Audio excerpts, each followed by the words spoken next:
জোটের জট এখনো পুরোপুরি কাটেনি। এই পরিস্থিতিতে এখনো পূর্ণাঙ্গ প্রার্থী তালিকা প্রকাশ করে উঠতে পারল না বামফ্রন্ট। আগে 3 দফায় 21টি আসনে প্রার্থী ঘোষণা করেছিল তারা। শুক্রবার বামফ্রন্টে বৈঠক শেষে আরও 2টি আসনে প্রার্থীদের নাম ঘোষণা করলেন বিমান বসু। হুগলির আরামবাগ থেকে সিপিএম প্রার্থী হচ্ছেন বিপ্লব কুমার মৈত্র। ঝাড়গ্রামে প্রার্থী করা হয়েছে সোনামণি মুর্মু টুডুকে। এবারে লোকসভা নির্বাচনে শুরু থেকেই তারুণ্যের ওপর জোর দিয়েছে সিপিএম। শুক্রবারও বামেরা যে 2 জন প্রার্থীর নাম ঘোষণা করেছে তারা দুজনেই নতুন। 29 নম্বর লোকসভার আসন আরামবাগ এসসি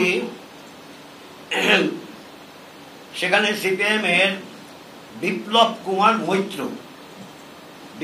কুমার মৈত্র।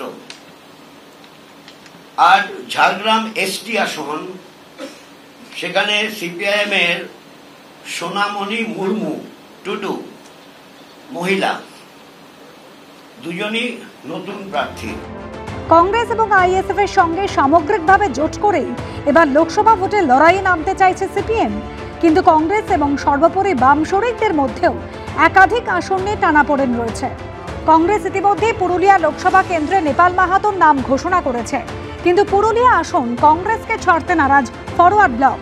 এছাড়াও কোচবিহার লোকসভা কেন্দ্র নিয়েও জটিলতা তৈরি হয়েছে। এই আসনে ফরওয়ার্ড ব্লক প্রার্থী নীতিশ চন্দ্র রায়, কিন্তু কংগ্রেস আবার এই আসনে পিয়া রায়চৌধুরীর নাম ঘোষণা করেছে। এই পরিস্থিতিতে সিপিএম চাইছে একটিও আসনে যেন পৃথকভাবে না লড়ে বাম এবং কংগ্রেস। তাই কোচবিহারের প্রার্থীপদ প্রত্যাহারের জন্য কংগ্রেসকে অনুরোধ করল তারা। আলোচনার সুযোগ আছে বলে একে অপরের বিরুদ্ধে লড়াইতে অংশগ্রহণ করবে, এটা হবে না।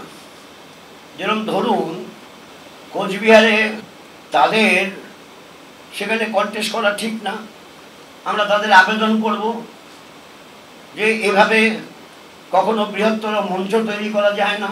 তাদের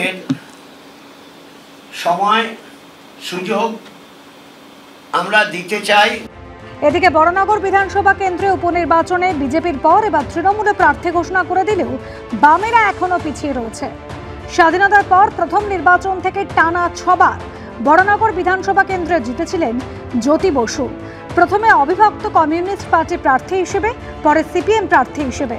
1972 সালে নির্বাচনে বড়নগর আসনে জিতেছিলেন সিপিআই এর শিবপদ ভট্টাচার্য।